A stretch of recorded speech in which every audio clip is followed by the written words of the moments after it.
Today we are going to start our new lecture upon Pakistan studies. Today we will discuss about General Ayub Khan and the first martial law in Pakistan. The first military era started from 1958 to 1971. This duration is called first military era. Ayub martial law is actually in the day in the month of October 1958, President I. Sikandar Mirza issued orders for a massive mobilization of the Pakistan Armed Forces and appointed Chief of Army Staff General Ayub Khan as Commander in Chief. President Mirza declared a state of emergency, imposed martial law, suspended the constitution, and dissolved both the socialist government in East Pakistan and the parliamentary government in the West Pakistan. Students हुआ यूं कि जो पहली martial law Pakistan में लगी वो किसी military person ने नहीं लगाई बल्कि प्रेसिडेंट आई सिकंदर मिर्ज़ा जो कि एक डेमोक्रेटिक सिस्टम से एक डेमोक्रेटिक फॉर्म ऑफ गवर्नमेंट से लोगों के वोट से इलेक्ट होकर प्रेसिडेंट के अहदे तक पहुंचे थे, यानी कि एक लीगल मेथडोलॉजी के तहत वो प्रेसिडेंट ऑफ पाकिस्तान बने।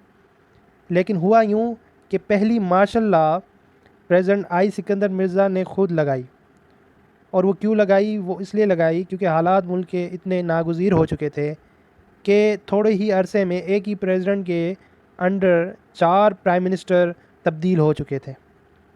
सबसे लास्ट वाला जो प्राइम मिनिस्टर था, जिसका नाम आई चंडीगढ़ के नाम से मशहूर है, उसका टेन्योर सिर्फ़ और सिर्फ 2 मंथ था। इस बात से आप लोग अंदाज़ा लगा सकते हैं कि मुल्क के हालात यानी कि पॉलिटिकल इन्वायरमेंट मुल्क का कितनी हद तक ख़राब था, अनस्टेबल था, और वी कैन से इमेच्योर था कि प्रेसिडेंट आई सिकंदर मिर्ज़ा इस पर मजबूर हो गए कि उन्होंने मार्शल लॉ लगा ली। और इसकी रीज़न ये भी थी कि ईस्ट पाकिस्तान में सोशलिस्ट गवर्नमेंट कायम हो चुकी थी, यानी कि सोशलिस्ट गवर्नमेंट उस वे में जिस वे में इस वक्त चाइना या रशियन फेडरेशन जो कि पहले सोवियत यूनियन थी, वहाँ पे कम्युनिस्ट फॉर्म ऑफ गवर्नमेंट थी। सोशलिस्ट फॉर्म जो है वो कम्युनिस्ट फॉर्म का एक वी कैन से कि एडवांस एक मेथड है, जो कि जिसमें काफ़ी हद तक डेमोक्रेटिक नॉर्म्स को पीछे रखा जाता है, और प्योरली ये सोशलिस्ट मेथड में बेस करती है। और ये जो है ये सिस्टम अमेरिका के डेमोक्रेटिक फॉर्म ऑफ गवर्नमेंट के नज़रिए के बहुत मुखालिफ था।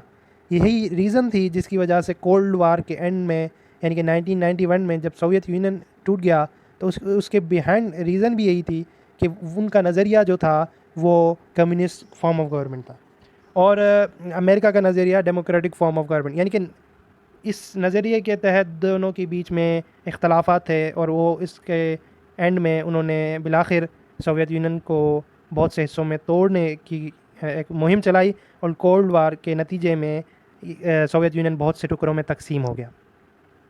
तो यहाँ पर एक बात बहुत ज़्यादा लाजिम है कि जब पाकिस्तान के 2 हिस्से यानी कि अब इस वक्त जो बांग्लादेश है वो east Pakistan and then the west Pakistan यानी कि इस मौजूदा पाकिस्तान जो है, ये 2 हिस्से, इसे ये भी कहा जाता था जो पाकिस्तान इस वक्त वजूद में है वो parliamentary form of government west Pakistan, उसे पंजाबी पाकिस्तान भी कहा जाता था, और जो ईस्ट पाकिस्तान है उसे बंगाली पाकिस्तान भी कहा जाता था। तो इन दोनों के बीच में नज़रियात का बहुत ज़्यादा इख्तलाफ था, और ये इख्तलाफात इतने बढ़ गए कि आई सिकंदर मिर्ज़ा मजबूर हो गया कि उसने मार्शल लॉ नाफिज कर दिया। और आई Sikandar Mirza was an ordinary person, he didn't belong to military, or he did not military officer. He was a civil person who imposed martial law in the country and made the commander in chief General Ayub Khan as chief martial administrator. तो यहाँ पर General Ayub Khan was chief martial law administrator, which I already said to you, and then within 2 weeks President Mirza attempted to dismiss Khan. तो ये with in 2 weeks president Mirza ने ये चाहा कि वो जना अयूब ख़ान को उस ओहदे से बरतरफ़ कर दे जिसके लिए उसने उसको मुंतखब किया, यानी कि चीफ़ मार्शल लॉ एडमिनिस्ट्रेटर उसे बनाया। लेकिन विद इन 2 वीक्स वो समझ गया कि अगर ये कंटिन्यू रहा इसने परफॉर्म किया as a chief martial law administrator, then president I Sikandar Mirza का लेजिटिमेट एक अपना जो स्टेटस था वो कहीं घूम हो जा रहा था, क्योंकि जिसकी लाठी उसकी भैंस इस वक्त, जबकि एक शख्स जिसके पीछे इतनी बड़ी फ़ौज, उसका वो army chief and then chief martial administrator, तो ये कैसे पॉसिबल है कि उसे आई सिकंदर मिर्ज़ा पहले तो चीफ एडमिनिस्ट्रेटर बना ले एंड देन वो उसे डिसमिस करना चाहे? तो ये पॉसिबल नहीं कि उसे वो डिसमिस कर सके। जब तक वो खुद ना चाहे उसे कोई भी डिसमिस नहीं कर सकता। लेकिन यहाँ पर ये अटेम्प्ट करने की प्रेसिडेंट ऑफ पाकिस्तान आई सिकंदर मिर्ज़ा ने कोशिश की, और यहाँ पर आपने पहले भी सुना कि आई सिकंदर मिर्ज़ा ने इवन लेजिटिमेसी को, कॉन्स्टिट्यूशन को भी ख़त्म कर दिया, सिर्फ़ इसलिए हालात के तनाजुर में। और इसमें बहुत ज़्यादा जो नुकसान हुआ वो आगे आप देखेंगे कि civilian and political environment was totally demolished in the military administration, क्योंकि जब मिलिट्री पाकिस्तान के ऊपर एडमिनिस्ट्रेट करना शुरू हो गई तो ये सवाल ही पैदा नहीं होता कि सिविलियन के पास वो अथॉरिटी रहे जो उनके पास डेमोक्रेटिक फॉर्म ऑफ गवर्नमेंट में रहती है। यहाँ पर हुआ ये कि जब डिसमिस करना चाहा तो हुआ ये कि president Mirza was relieved of the presidency and exiled to London.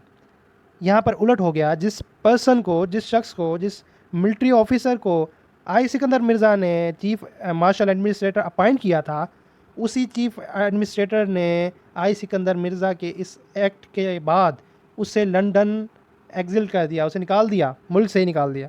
क्यों निकाला? क्योंकि उस शख्स ने गुस्ताखी, उस प्रेसिडेंट ऑफ पाकिस्तान ने एक तो मेहरबानी की थी मार्शल लॉ लगा कर, यानी कि एक शख्स को, एक मिलिट्री ऑफिसर को मुल्क का इतना बड़ा एक इख्तियारात दे दिए। फर्स्ट मिलिट्री कूप जो था वो इस दौर में हुआ, और वो जो मार्शल लॉ लगी वो एक सिविलियन पर्सन ने लगाई।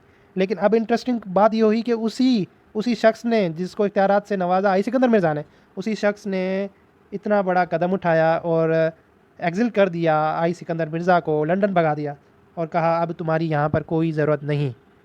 And then general Khan promoted himself to the rank of a 5-star field marshal and assumed the presidency. He was succeeded as a chief of army staff by General Muhammad Musa, named a new civil military government under him.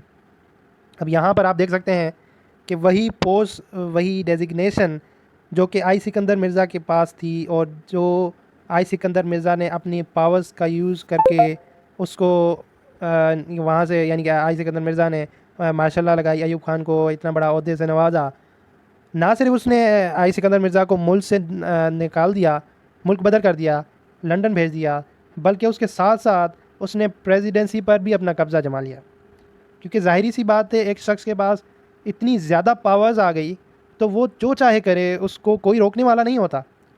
और क्योंकि ये first experience था पाकिस्तान का, जब से पाकिस्तान मार्ज़ वजूद में आया, ये पहली मार्शल लॉ थी, तो जो